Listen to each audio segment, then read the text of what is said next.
Hoje vamos falar sobre oração. Oração. E eu começo esse tema com as seguintes reflexões. Por que nós oramos? Por que as nossas orações não são correspondidas? Como devemos orar? Essas e muitas outras questões vamos procurar entender neste momento sobre oração. Vamos começar a entender a palavra oração dentro da visão da língua portuguesa. A palavra oração é uma conjunção de duas palavras. A primeira é orar. E orar vem da palavra latim de oratória. Seria falar, não é? Pregoar, se expressar. Então, esta é a palavra orar, é falar. Mas ela não é sozinha. Ela vem com uma segunda conjunção de uma outra palavra que é ação. E ação é agir, é movimentar. Então, a palavra oração, uma palavra conjugada de duas palavras, é falar agindo, falar se movimentando, ok? Então, ela não é uma palavra sozinha. Mas vamos entender essa palavra oração na visão judaica, do judaísmo. O que o judaísmo fala sobre oração? Existem algumas questões muito interessantes sobre a palavra oração, que em hebraico é tefilai. Tefilai é oração. E tefilai em hebraico, oração em hebraico, se escreve com 4 letras. A primeira letra é Re, a segunda letra Het, a terceira letra é Lamed e a quarta letra é Ei. Então, as 4 letras. Também nós vamos entender que essas 4 letras, elas também compõem o nome de Yeshua HaMashiach. Compõem a palavra oração em hebraico. Mas vamos observar na Drimarquia, que é a soma das letras nas palavras, é que essas letras, elas têm um poder de numeração, porque a primeira letra da palavra Tefilai é o Het, e ele tem um peso de 8. O segundo é o Re, é 80. O quarto é o Lamed, é 70. E por último é o E, que é 5. Se nós somarmos 5, 70, 88, vai dar 163. 163, eu tenho que chegar na numeração da Drimarquia, que são 1 mais 6 mais 3, 10. Ok? O número 10 em hebraico simboliza a busca do indivíduo para com Deus, a fim de entendê-lo na sua formação do universo. Essa é a resposta do número 2. Então, a palavra oração em hebraico tem um significado na linha de Drimarquia, que é a expressão, a busca, a corrida atrás, o contato com Deus, para entender os princípios de Deus na formação de todas as coisas. Porque é o que nós vivemos. Nós vivemos em situações, em questões diariamente que não entendemos. Acontecimentos que causam na nossa vida, que nós não temos conhecimento e nem visão de por que vivemos isso. Então, buscamos a Deus a fim de ter intervenção de Deus ou resposta de Deus, para que possamos entender o que acontece.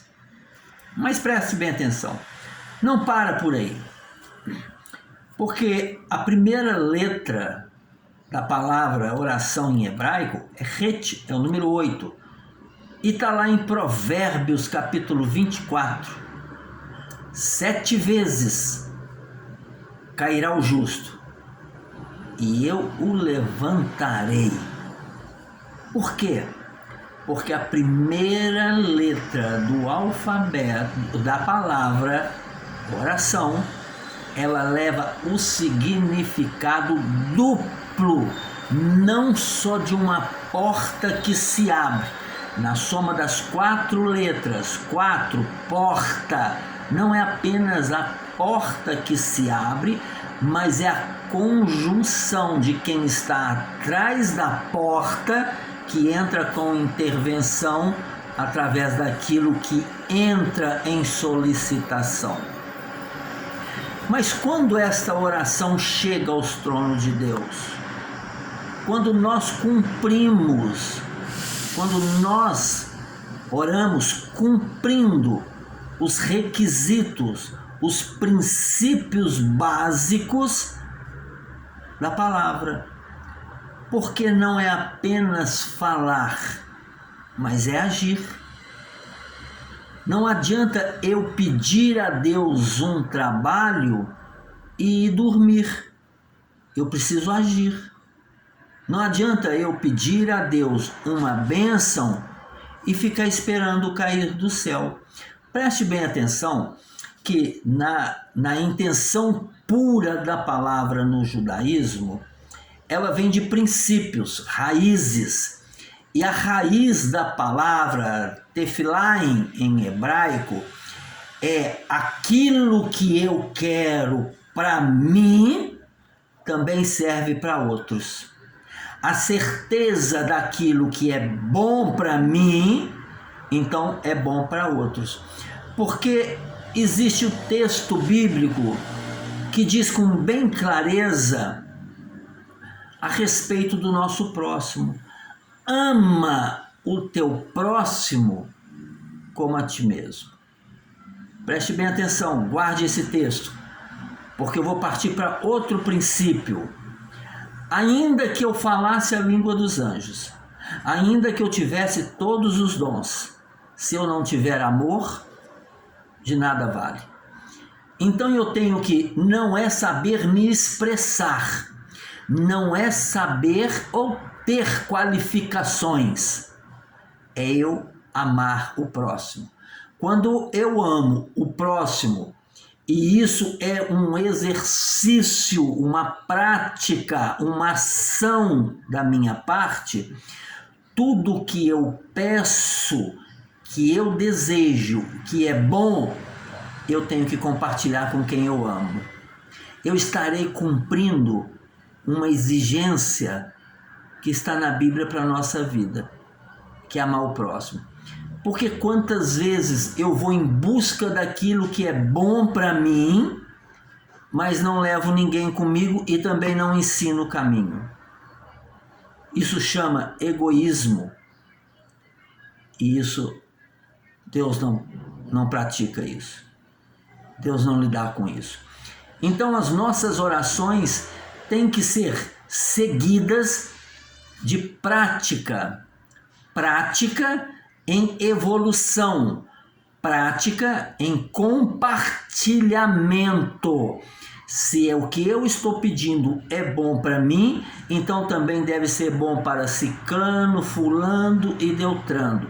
Então eu estou ligando com quem precisa a mesma resposta daquilo que eu peço.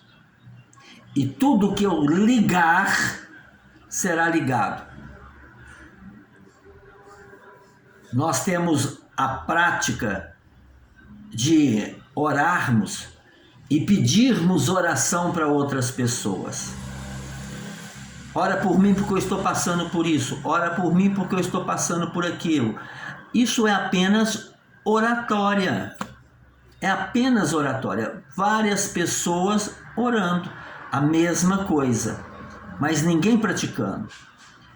O que gera resultado não é o falar, mas é o agir. Porque o princípio da raiz da palavra tefilain, preste bem atenção, a raiz da palavra tefilain são 3, e a primeira raiz chama fé, porque só podemos orar se acreditamos. Se nós não acreditamos, para quem que você está orando? Eu não recebo. Não, então você não acreditou. Então você não tem fé. Por isso que a fé sem obra é morta. Entende o versículo agora? Quando você orar, não só ora, mas acredite naquilo que você está falando. Mas de que forma que eu não só oro e eu acredito? Agindo. Como? Trazendo para com você outras pessoas que precisam do mesmo resultado. As coisas mudam no mundo espiritual. Uma coisa é uma pessoa pedindo saúde. A questão é 2 pessoas pedindo saúde. A questão é 4, 5 ou 10 pessoas pedindo saúde. Se você parar para analisar algo que você nunca pensou antes, você vai entender o ministério de Jesus. Por várias vezes que Jesus cura alguém, ele está sempre no meio de uma multidão. E no meio da multidão, muitos enfermos. Entendeu? Muitas pessoas enfermas se ajuntaram, agiram, porque acreditavam, fé, que alcançaria a necessidade. Muitas pessoas com a mesma questão buscaram de mestre. E a verdade é que a Bíblia não conta todos os milagres de Jesus. Então, temos o princípio que muitos e muitas pessoas foram curadas no meio da multidão. Vamos outro texto para observar? Jesus pregava numa montanha para muitas e muitas pessoas. E o povo teve fome. Fome. Ok? Então, mata a fome com o quê? Comida. Então vamos agir. Eu preciso que traga comida para mim. E os discípulos trazem comida para Jesus.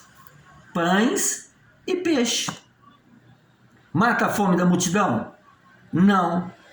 Mas agiu. Algo agiu. Eu fui em busca daquilo que eu preciso. Ok? Buscou.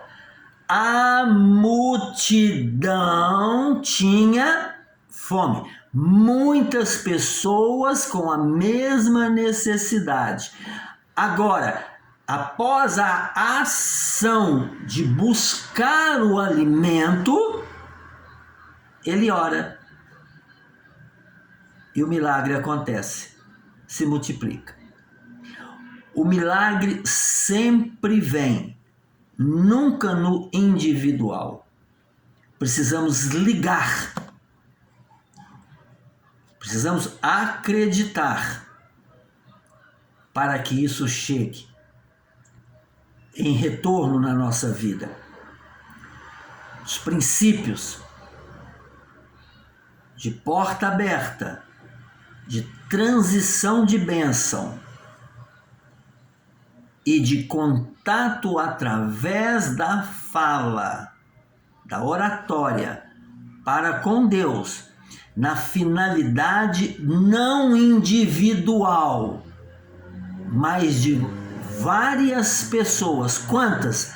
Aonde tiver 2, 3 ou mais, eu estarei ali. Quer dizer que, sendo um, nunca tem resultado. Ah, mas eu orei e minha bênção veio. Claro, pode vir. Ela pode vir. Estava na hora certa de você receber. Mas a intervenção da oração em forma de resposta, como milagre, ok? Prodígios, nunca vem no individual, mas no coletivo. Todas as vezes que vem no individual, Deus usa um para atuar em seu favor, porque Ele com você são 2. Ok? Então, o que nós precisamos aprender nesta questão todinha da palavra oração e no ato de se mover em favor e em questão de resposta, parte de um princípio que não é para mim. Não existe egoísmo. Então, quando você intercede, você não intercede no singular, mas no plural, porque nós precisamos. E Deus atende a oração de um povo e não de uma pessoa que está em cativeiro no deserto. O livro de Êxodo nos revela que o Eterno diz assim: escutei o clamor do meu povo que sofre no cativeiro. Não é um, não são 2, é uma nação.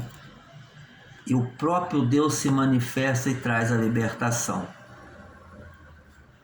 Preste bem atenção nisso na sua vida.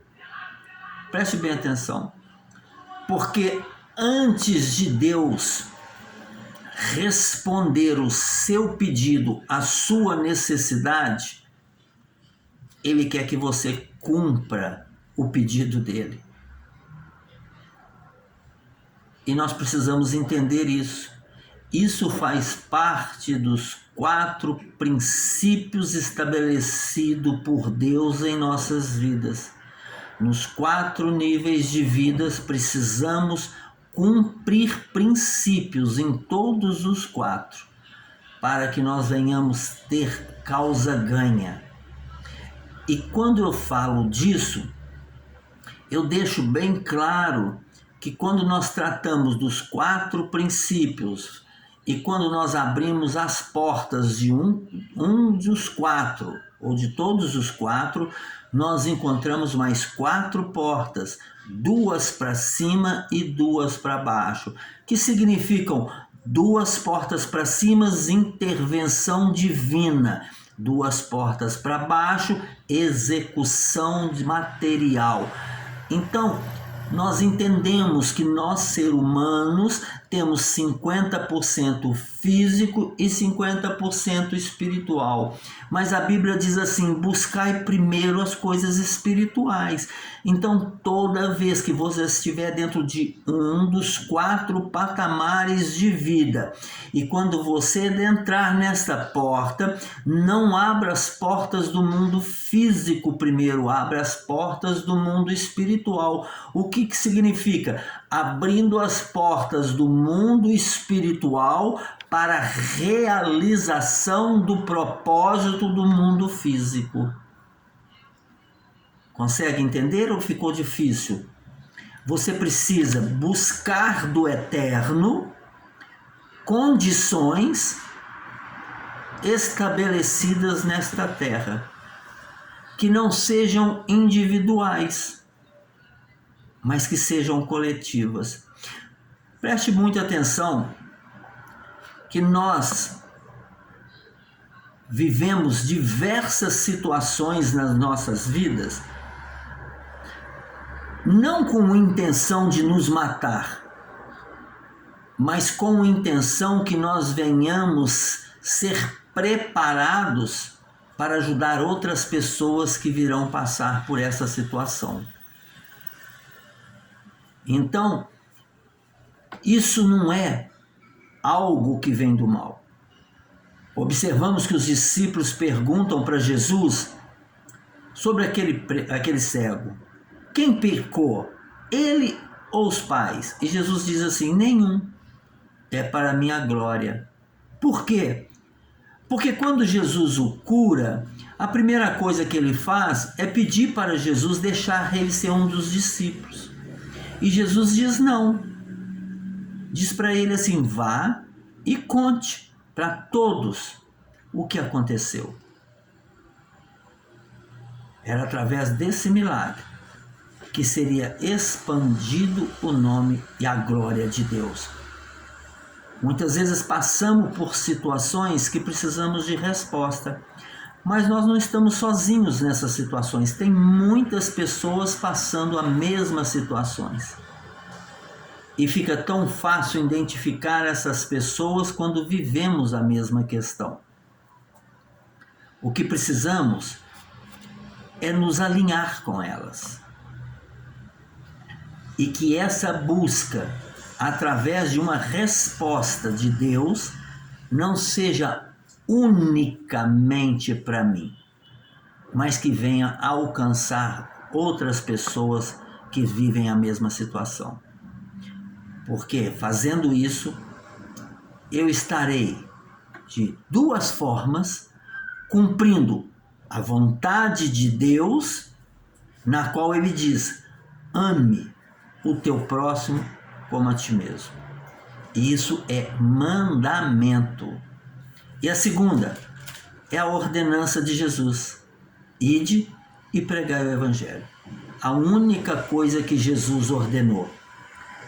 Quando nós encontramos pessoas passando por situações e nós, junto com elas, nos unimos com ela, na finalidade de eu e ela sermos abençoados por Deus, eu estou fazendo o papel de evangelismo, de busca de Deus com intervenção de resposta na vida das outras pessoas.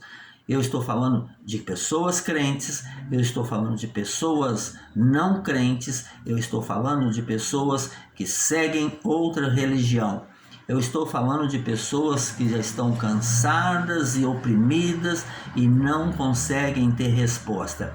Então, seja você o canal, seja você o profeta, seja você a pessoa que vai carregar esta pessoa junto com você para receber a bênção, a resposta da oração.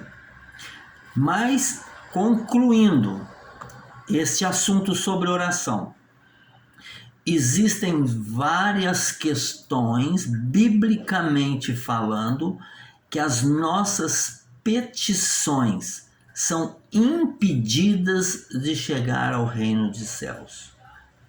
Ok? E quais são essas questões? Pecado é uma.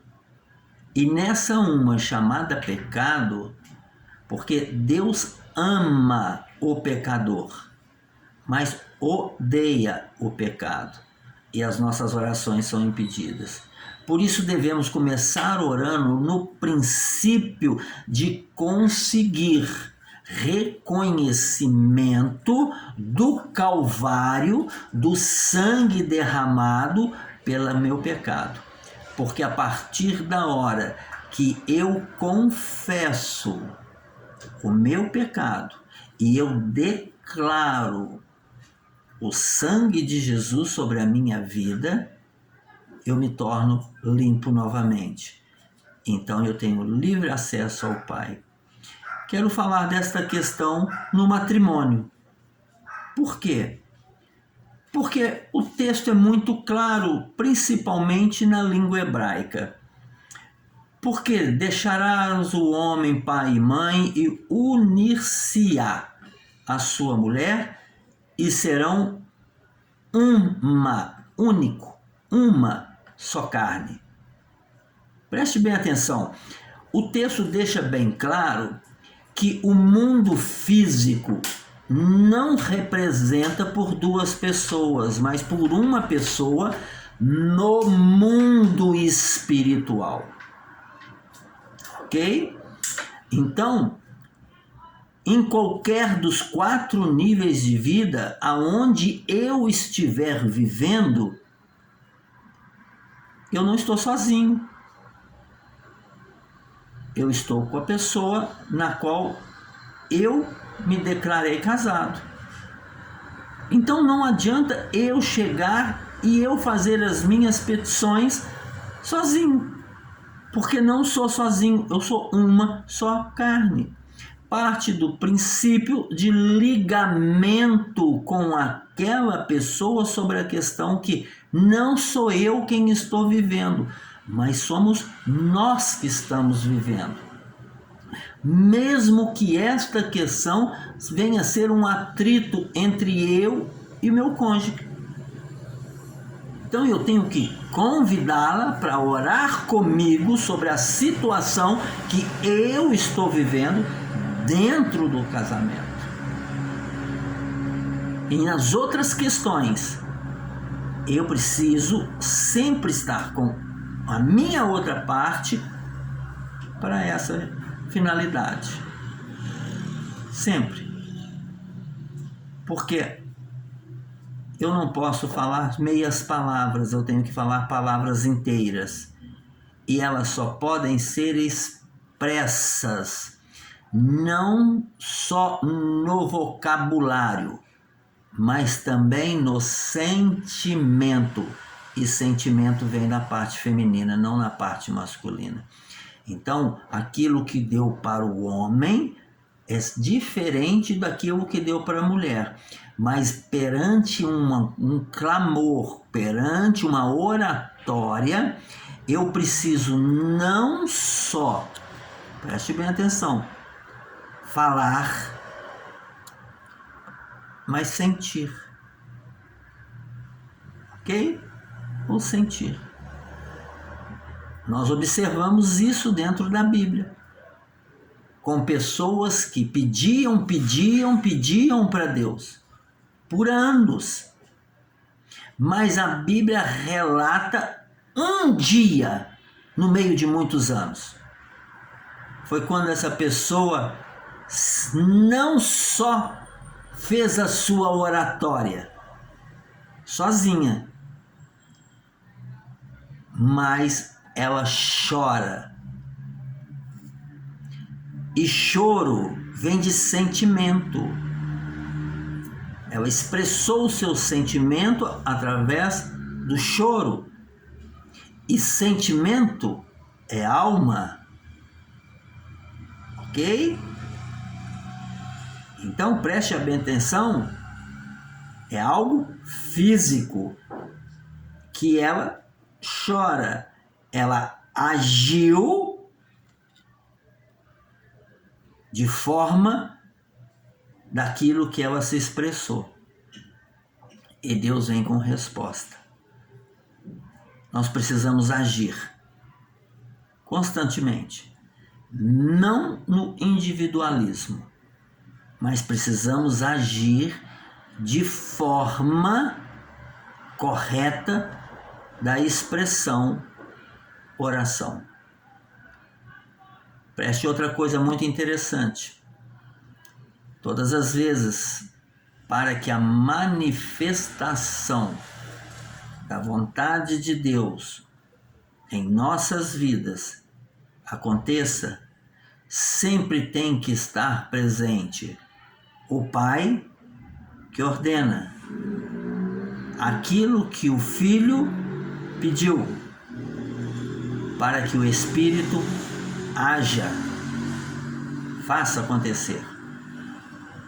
Porque Jesus disse que Ele seria quem intercederia por nós junto ao Pai, testificaria por nós, não na forma de santos, mas na forma de pecador, porque Ele veio para nos perdoar.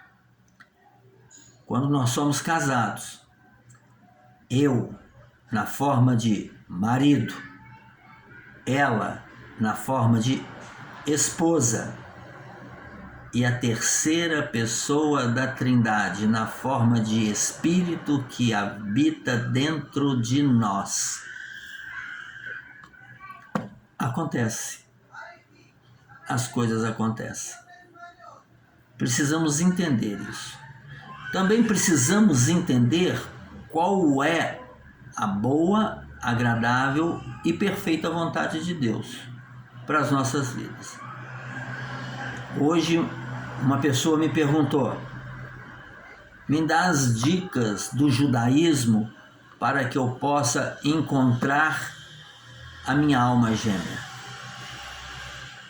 Por causa que eu já tenho certa idade e todas as minhas parentas já se casaram, mas era eu para que tivesse sido casada primeiro e nada aconteceu.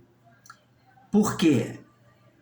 E eu disse para ela: todos nós nascemos com propósitos, e muitos que nascem com propósitos nascem predestinados. Quem sabe você foi predestinada para estar com alguém que você ainda não encontrou com ele. Você é a resposta de alguém que Deus ouviu a oração. Uma hora ele vai chegar na sua frente. Precisamos entender se aquilo que nós clamamos, pedimos, faz parte da vontade de Deus para que ela venha a ser realizada. Porque tem muitas pessoas pedindo irrealidade, querendo que Deus cumpra coisas que não vão acontecer. Então, precisamos buscar esse entendimento. Outra questão muito prática é a busca incessante por conhecimento. Porque está escrito pela boca do próprio Deus que Ele já nos abençoou com toda sorte de bênção. E muitas das nossas orações em petições a Deus por uma bênção, então eu quero simbolizar isso para que você entenda, é que Deus no seu alto e sublime trono, quando escuta o teu clamor, a resposta dele é: eu já vos abençoei. E por que eu não recebo? Porque você ainda não tomou posse. Porque bênção e necessidade tem que casar. Muitas bênçãos, muitas respostas das nossas orações não chegam na nossa vida porque ainda não estamos preparados para recebê-la. É muito interessante isso.